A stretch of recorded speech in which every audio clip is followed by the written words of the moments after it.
Bienvenue sur Totis dans ce nouvel épisode de Parole de décideur. Aujourd'hui, j'ai le plaisir d'échanger avec Arnaud Muret, qui est directeur général d'Opco EP, des entreprises de proximité. Bonjour Arnaud. Bonjour Valentine. Merci d'être avec nous. Également, merci pour votre invitation.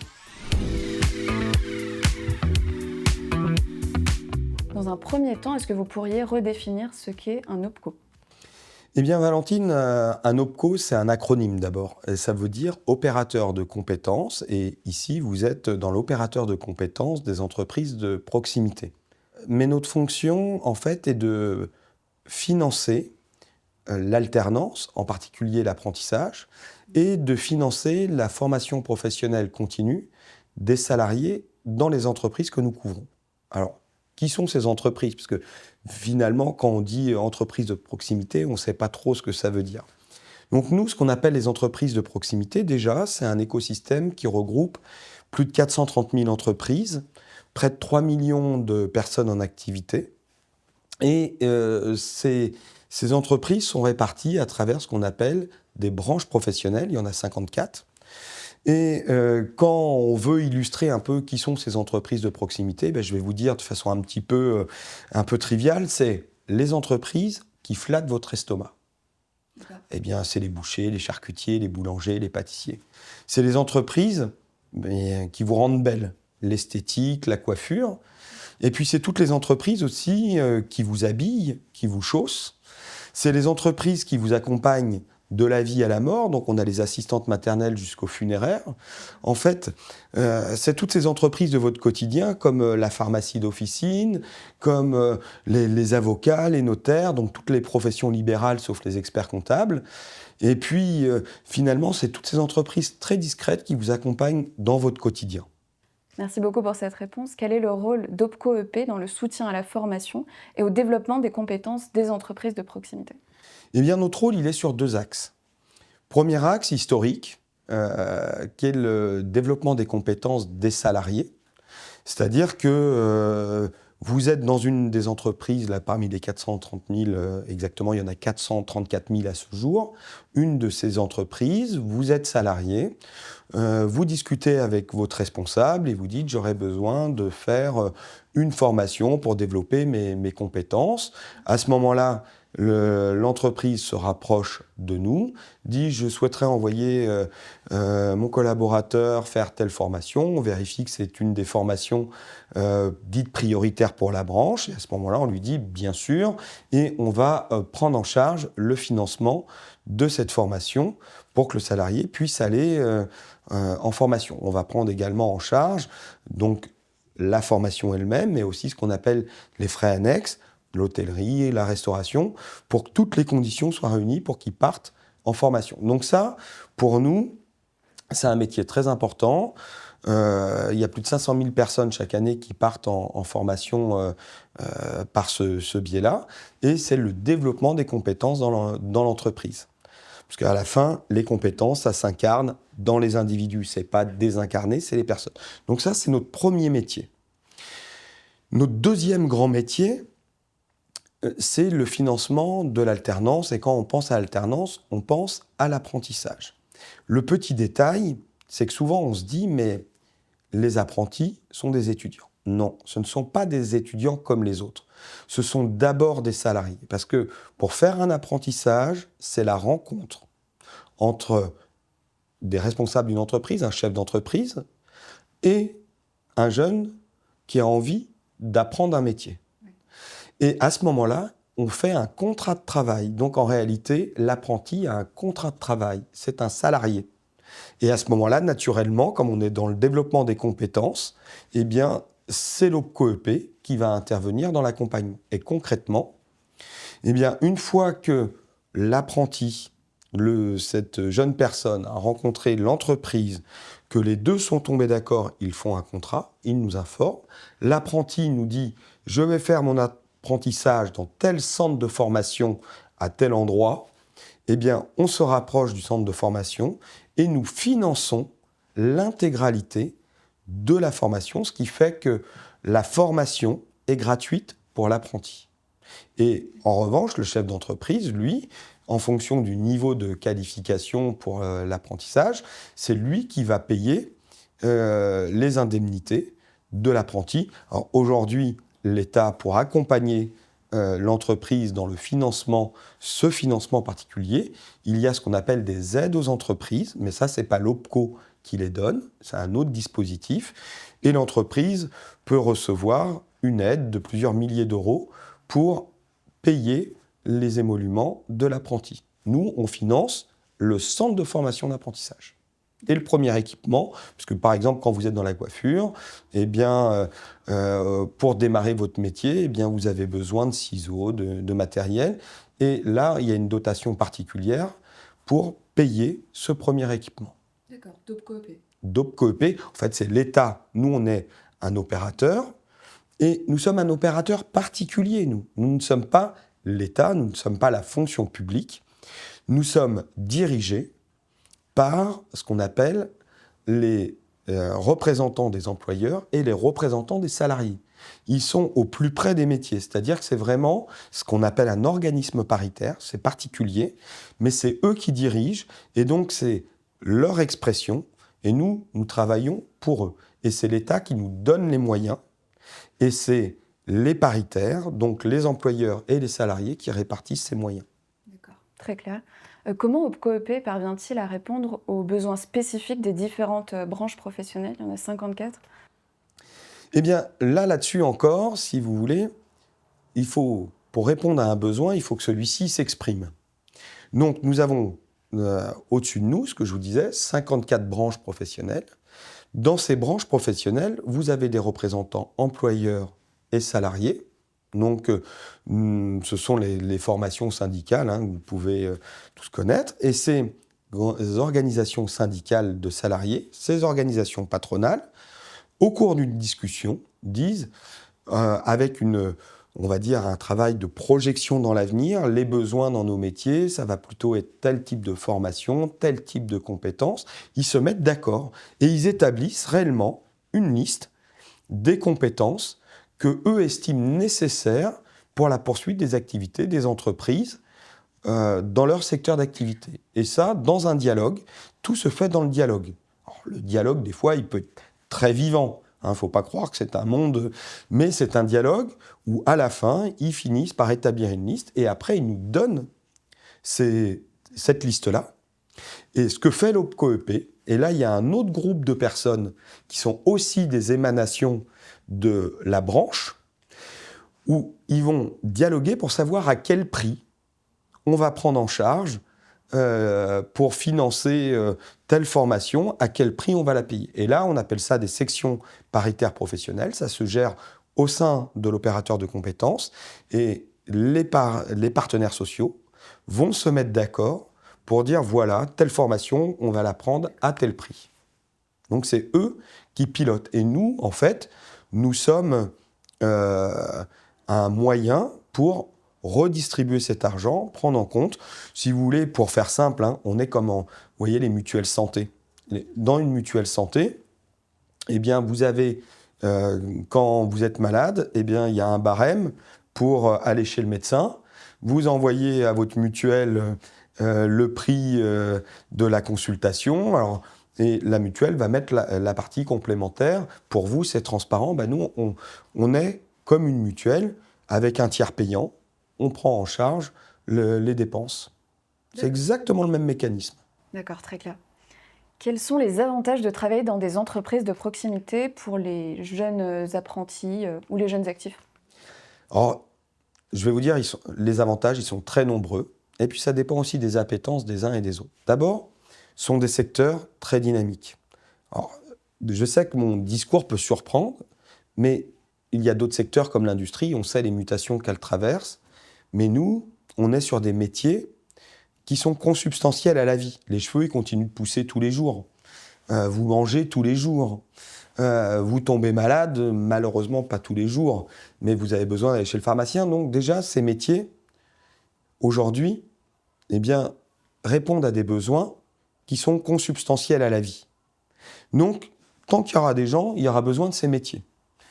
Qui plus est, ce sont des métiers, vous les trouvez en milieu urbain, dans toutes les villes, vous trouvez tous ces métiers, mais aussi en milieu rural, à la campagne. même si c'est plus éparse, vous trouvez tous ces métiers en milieu rural. Donc ce sont des métiers que vous pouvez exercer tant en milieu rural qu'en milieu urbain. Ça, c'est la première chose. L'autre chose, ce sont des métiers où il y a de forts savoir-faire techniques. Ce sont des métiers où, vous voyez, c'est assez difficile à délocaliser un coiffeur pour l'instant.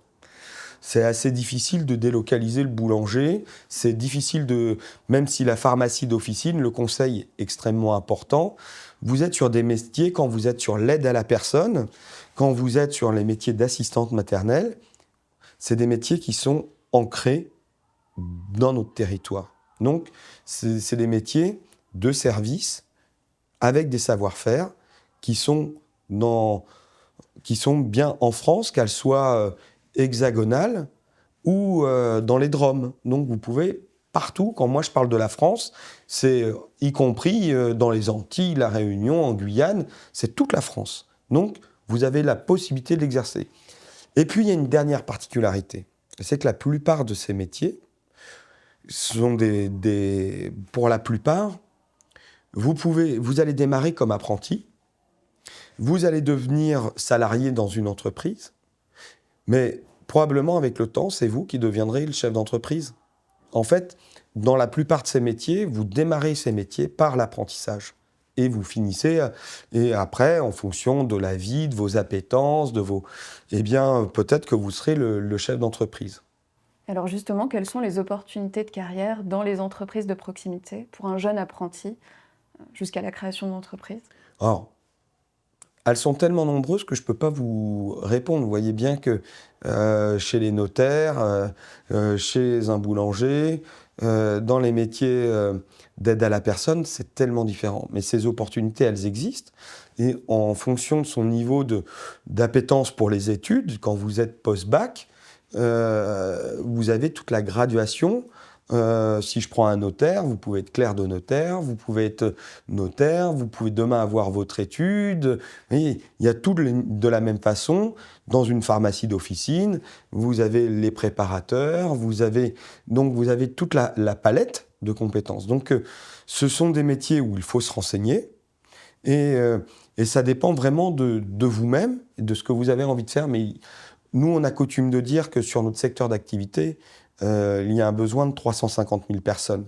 Donc, c'est des métiers qui sont dits en tension.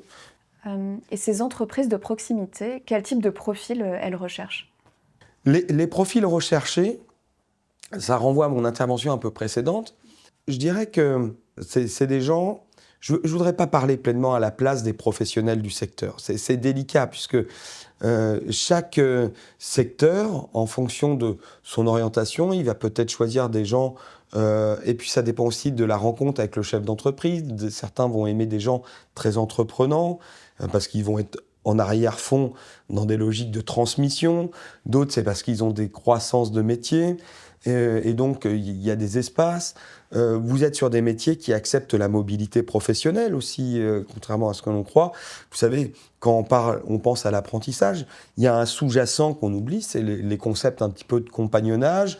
Les gens changent d'entreprise. Il y a des mobilités qui peuvent se faire à l'international. Il y a des mobilités... donc, c'est très varié. Et puis, ça dépend beaucoup de comment chacun d'entre nous se projette dans ce qu'il a envie de faire. Et aussi, faut se dire les choses, de comment il se sent capable de faire. Alors des fois, on va se dire, je vais commencer par un BTS, Puis une fois qu'on a mis le pied dedans, on se dit, je vais faire un peu plus. Et donc, il faut démarrer, il faut aller dans les salons, il faut rencontrer ces chefs d'entreprise, parce qu'il n'y a pas une réponse unique. Et un jour, vous pouvez être la personne idoine pour une entreprise, aller voir une autre entreprise, et puis la rencontre humaine ne va pas se faire. Et donc, il faut essayer avec quelqu'un d'autre et ça va se faire. Donc, il n'y a pas de bien, de mal. En revanche, la position d'ouverture est nécessaire dans l'état d'esprit, puis il faut un certain goût de l'effort. Très clair. Comment le secteur et les différentes branches évoluent-ils en matière de diversification des métiers et surtout des compétences? On n'est pas sur des métiers qui connaissent forcément des grandes ruptures technologiques, on n'est pas dans le high-tech. Pour autant, vous voyez, les métiers se transforment. Je les ai pas encore évoqués, mais les experts automobiles. C'est un métier qui doit s'adapter aux nouvelles exigences, mais collectives, qui sont liées à la transition énergétique, à l'économie circulaire. Je vais vous prendre cet exemple des experts automobiles. C'est vraiment, à chaque fois, moi, je l'ai découvert avec eux. C'était un nouveau besoin de formation. Historiquement, les experts automobiles, donc, ils interviennent quand il y a eu un accident, ils évaluent la sinistralité, ils font des recommandations, et c'est eux qui garantissent la remise en état de votre véhicule. Jusqu'à présent, quand il y avait un véhicule accidenté, on prenait des pièces neuves, on les changeait, et donc il n'y avait pas de problème, les pièces qui étaient mises, on savait qu'elles étaient parfaites, puisqu'elles étaient neuves, conformes au constructeur. Aujourd'hui, les assureurs automobiles, quand il y a un accident, se sont mis aussi dans des logiques vertueuses d'économie circulaire et ont souhaité que, autant que faire se peut, on recycle des pièces. Donc, mon exemple n'était pas le meilleur, mais un phare d'occasion qui marche parfaitement. Votre phare est cassé, on vous en met une seconde main, mais qui est parfait. Sauf que l'expert automobile, c'est lui qui valide. Sauf que l'expert automobile, il va vous dire, attendez, moi je ne suis pas spécialiste de tout. Donc ils ont dû faire évoluer leur métier sous la contrainte de cette transition énergétique, sur des demandes de la société d'être dans ces économies circulaires. Donc les métiers évoluent au cours du temps. Et ça, je pourrais vous en sortir, que ce soit pour les marailleurs, aussi dans la manière d'exercer leur métier, ils ont fait évoluer leur métier. Mais elles sont présentes de toute façon partout sur le territoire. Ah oui. Plus en matière de savoir-faire que ça. Exactement, mais ça veut dire aussi que dans la formation, vous n'allez pas enseigner tout à fait. Dans un cas, on va vous dire c'est tant de temps, dans l'autre cas, ça sera tant de temps. Donc dans les apprentissages, mais à la base, c'est les savoir-faire d'un boulanger ou d'un pâtissier, vous voyez, on va apprendre. Mais après, d'une région à l'autre, par exemple, dans la coiffure, ça va vous paraître évident ce que je vais vous dire, mais en métropole, dans l'Hexagone, les gens de type caucasien ont les cheveux raides. Dans les Antilles, les cheveux, ils sont pas raides. Et donc, la technique de coiffure dans les Antilles et dans l'Hexagone n'est pas la même. C'est pas la même façon d'appréhender le cheveu. Voilà. Donc, c'est pas tout à fait les mêmes savoir-faire. Pour autant, ils passent les mêmes diplômes. Sur les métiers en tension, si vous deviez en donner quelques-uns parmi les entreprises de proximité et ce que fait OPCO EP pour pallier ces métiers en tension. Alors, c'est une bonne question de se dire les métiers en tension. Nous, la plupart des métiers qu'on couvre ont un vrai besoin de gens qui viennent s'investir. Je ne veux pas me substituer à eux, les branches le diraient beaucoup mieux que moi. Il y a des questions liées aussi à l'attractivité des métiers. Donc, ce sont des métiers, mais toutes les entreprises vont être touchées par une chose, n'oubliez pas une chose, c'est ce qu'on appelle la transition démographique. C'est l'actualité en ce moment. Vous avez vu qu'aujourd'hui, même si on reste un des pays qui a le plus fort taux de natalité en Europe, en fait, le taux de renouvellement de la population, on est à 1,6. Je vous donnerai juste 2 chiffres pour ne pas vous abreuver trop de chiffres. Mais en 2006, il y avait 860 000 naissances. Aujourd'hui, on est à 660 000 naissances. Ça fait 200 000 personnes qui ne sont pas nées. Pas nées. Ils ne seront pas là. Et chaque année, depuis 2006, il y a eu une baisse de la démographie. Les gens de 2006, en 2030, ils auront 24 ans. Et donc, ça veut dire qu'après 2030, il y a de moins en moins de gens qui arrivent sur le marché du travail. Et donc, en réalité, les entreprises, pour continuer à avoir leur activité, ils ont besoin de tout le monde. Donc, je vais vous dire, que ce soit nos branches, mais dans quelques années, déjà, nous, ça se fait sentir. Et puis, par ailleurs, nos aînés, les fameux baby-boomers, eh bien, c'est la génération de 62, 64. Là, On sait qu'il y a en ce moment tout le débat sur les retraites, le curseur, à quel moment, mais dans quelques années, c'est plus une question de curseur, hein. Les gens, ils auront 66, 68 ans, ça y est, hein. Donc, cette vague très importante qui ont nourri l'activité du travail, bah, elle va partir massivement en retraite. Il y a moins de jeunes qui arrivent, et pourtant, vous voyez tous les besoins dont je vous ai parlé, donc c'est un vrai sujet. Quelles sont les actions mises en place pour attirer davantage de profils féminins dans les entreprises de proximité? Alors, les actions, c'est pas tant l'OPCO qui les fait, ce sont les branches elles-mêmes qui sont sur ce qu'on appelle la promotion des métiers, la valorisation des métiers.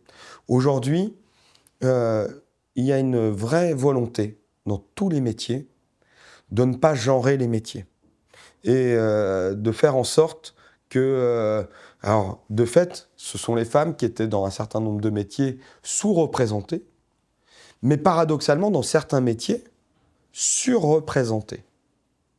Et donc, c'est autant attirer des femmes vers certains métiers que des hommes vers d'autres métiers. Donc, c'est un équilibrage finalement qui est en train de se faire. Et ce sont, ce que je vous disais, les représentants de ces branches, ce sont les fédérations professionnelles, les organisations syndicales de salariés qui, ensemble, travaillent à faire bouger l'image de leur propre métier. Avec la transition numérique, de nouveaux métiers apparaissent. Est-ce que c'est le cas dans les entreprises de proximité? J'imagine que oui. Ben, complètement. Je vais vous prendre un exemple, parce que c'est toujours plus sympathique de comprendre. Vous avez les prothésistes dentaires. Aujourd'hui, c'est un métier qui est complètement traversé par les nouvelles technologies avec l'imprimante 3D. Donc là encore, c'est de la formation pour accompagner les salariés dans l'usage, les salariés de ces entreprises dans l'usage de ces nouvelles technos. Et alors, quels sont les défis majeurs auxquels les entreprises de proximité vont être confrontées ces prochaines années? Les défis majeurs, on les a un peu abordés dans les questions précédentes, mais d'abord la transition démographique. C'est d'abord de l'humain. Ça, c'est évident. Avec ce que je vous ai dit, ça inscrit dans les étoiles. La deuxième chose, mais là encore, ça peut paraître un peu tarte à la crème, mais c'est les transformations liées au numérique. J'ai parlé des imprimantes 3D pour les prothésistes dentaires, mais dans les métiers, par exemple des avocats, l'usage de l'IA, ça va modifier aussi les choses. Donc on a une question autour des usages numériques de cette transfo. Et puis, on l'a un peu évoqué sur la transition énergétique. Alors, dans la transition énergétique, il y a deux façons de voir le sujet. La France, en particulier, se bat contre le réchauffement climatique. On veut avoir des actions pour limiter ce réchauffement. Mais dans les faits, on est en train de se dire qu'il est malheureusement déjà en train d'arriver. Et donc, il va falloir aussi se préparer au fait que ça se réchauffe et les pratiques de travail doivent s'adapter à des températures plus hautes. D'accord. Par exemple. Et concrètement, comment OPCO-EP va s'adapter au réchauffement climatique? Nous, en fait, nous sommes un moyen. Donc, c'est avec nos représentants dans les branches, dans leur compréhension de leur métier, dans les travaux que nous faisons pour eux de prospective, d'observation d'évolution de ces métiers, de les accompagner avec des travaux d'observation sur ces changements à venir et de s'assurer qu'il y ait une adéquation toujours entre les compétences nécessaires à ces adaptations et ce qui se pratique. Et donc, ça veut dire derrière, est-ce que c'est un peu technique, c'est les certificats, est-ce qu'il y a les bonnes certifications qui vont être en adéquation. Donc, c'est un travail collectif, mais nous, l'OPCO, nous sommes un moyen au service des branches. Merci beaucoup. On arrive au terme de cet échange. Est-ce que vous pourriez nous partager un mot sur les actualités en termes de financement de l'apprentissage? Votre question, elle est au cœur du sujet aujourd'hui, mais que ceux qui regarderont cette vidéo soient vraiment, vraiment rassurés. Alors bon, je ne suis pas au gouvernement, hein. Je vous dis en tout cas l'état de l'art, la situation, c'est que tous les contrats d'apprentissage seront payer. C'est dans la loi. Et la loi nous dit que nous devons payer à l'euro. C'est la loi.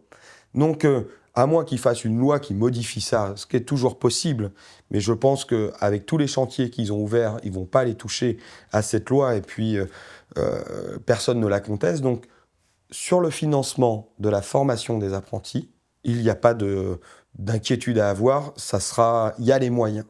Par ailleurs, il y a des aides aux entreprises qui sont aussi prévues pour accompagner. Donc, il y a eu des ajustements, mais il y a des aides, en particulier pour toutes les TPE, les PME. Il faut aller regarder après finement les choses, mais globalement, il y a les moyens qui sont donnés. Donc, il y a un vrai soutien à l'apprentissage. Donc, j'aurais tendance à vous dire, allez-y, hein, allez-y. Engagez-vous, comme il disait. Merci beaucoup Arnaud, merci pour cet échange. À bientôt sur Totis.